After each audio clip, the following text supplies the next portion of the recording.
You're calling from a 760 area code. Who are you? Where you're calling from? And what is your question or comment? Hey, Michael, it's Kentucky Fried Comrade. How you doing, buddy? Hey, good. How are you, brother? What's going on? I'm pretty good. I've got one or two comments here.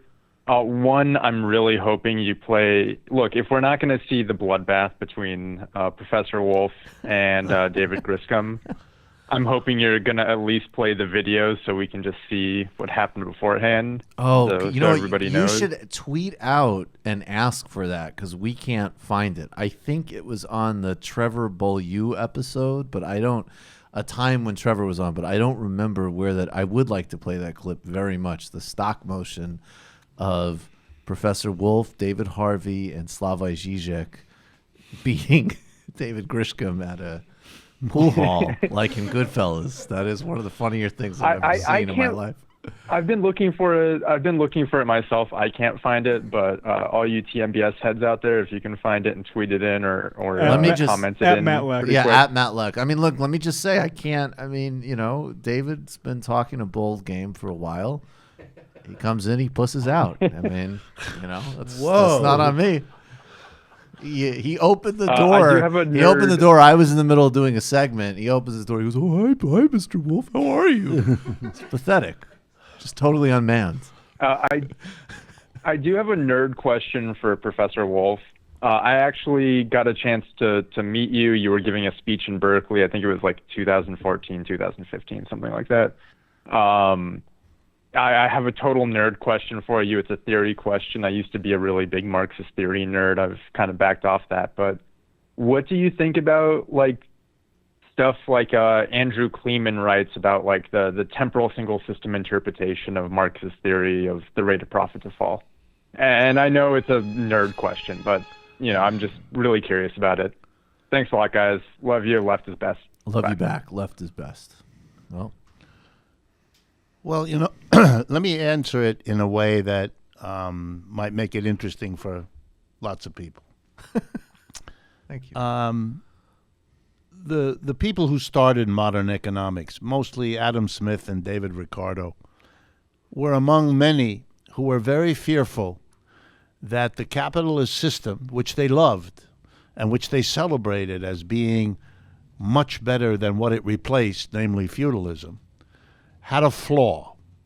And the flaw was that the rate of profit, that was the driver of everything that happened, that made capitalists compete with one another, that drove capitalists to invent new and better ways of producing things, that it was the driving vital part of the system, that the system would drive the rate of profit down, that with more and more capitalists competing, they would have to compete by lowering the price. That would depress the profit, and eventually the profit would get so low that there wasn't an incentive for a capitalist to go into business because the rate of return was simply too low, and then they wouldn't do it, and then the system would kind of peter out.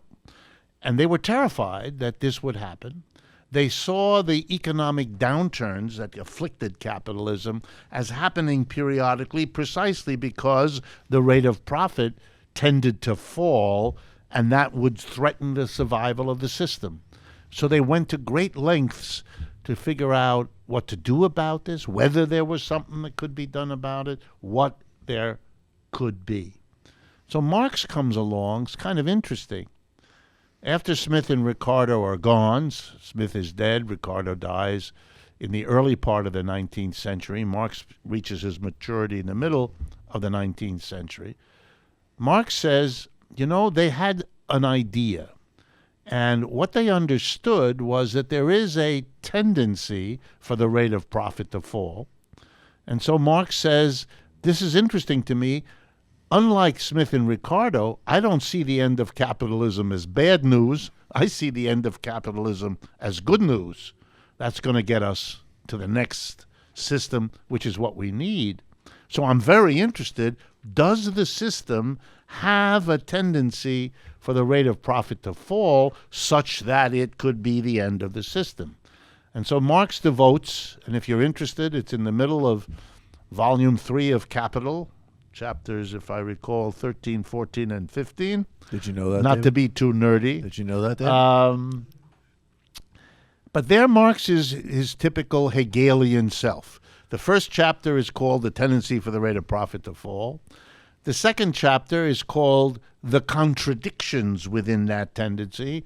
And the third chapter is called The Counter Tendencies. What can happen to undo that? Because Marx is a complicated thinker and doesn't think things are all in one direction. Things are complicated, like Hegel taught. Everything is contradictory. So it's a very rich set. They're not very long. They're Relational, short. not That's linear. right. Very relational, not linear. Good way of putting it. And he says, so there is a tendency, and it is a problem for capitalism, but capitalism has evolved a variety of ways of coping with it, which is in a way why it survived as long as it has, which is not to argue that it will never be the end of the system. It just means it's a question of the conditions and the counteracting factor. If you look at it that way, you end up being a bit open-minded about this mechanism, this tendency, and what it can or cannot do. And that sometimes runs you afoul of people who think in a different way. I'm going to try to be very polite. I know Andrew Kleiman, and I respect what he's trying to do. Oh, yeah, here it comes. But I'm ready. here we go. But Dipset. Marxists have always included people who want definitive answers. They don't want answers that are conditional, that are contradictory, that have counter tendencies. They want to know, okay, here it is, here's how it works, and here's where it goes. And so some people have always argued that the tendency for the rate of profit, if properly looked at and measured and understood, is the death knell of capitalism, and that's what we should study, and that's what we should do. Andrew's a bit more like that. I'm a little bit less like that. So I'm more of the conditional. Then could you actually get us to, and David, you can jump in on this too if you want, where you fit in the Marxist tradition and tell us about Althusser? This seems like a good pivot point for that. Sure. Well, I'm an American. I was born in Youngstown, Ohio. It's as an American as you can get.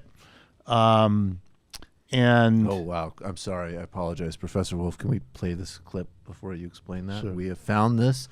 And I do want to say that in addition to David having a lot of talk, being all talk and no cattle, I think, as they say from where you come from in the country. It's all hat and no all cattle, hat, but- no, whatever the fuck. I don't care. all hat, nothing yeah, else. That's yeah, all hat, no, yeah. But that, Professor Wolff, this is another part of you that I have not seen. This is what you guys inflicted on David Griscom here is brutal. This is from a couple of weeks ago, I think probably in Queens, I'm assuming.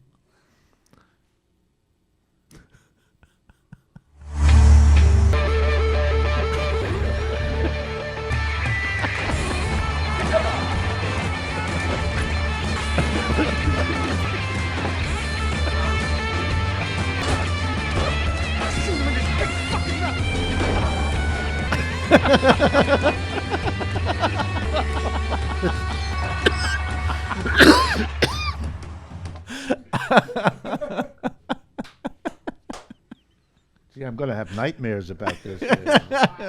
I do We have like a- that we have a Zizek very is just watching in the background, ruminating. I like deeply. that. Yeah, Zizek is just standing. So, how many guys have you and David Harvey jumped like that?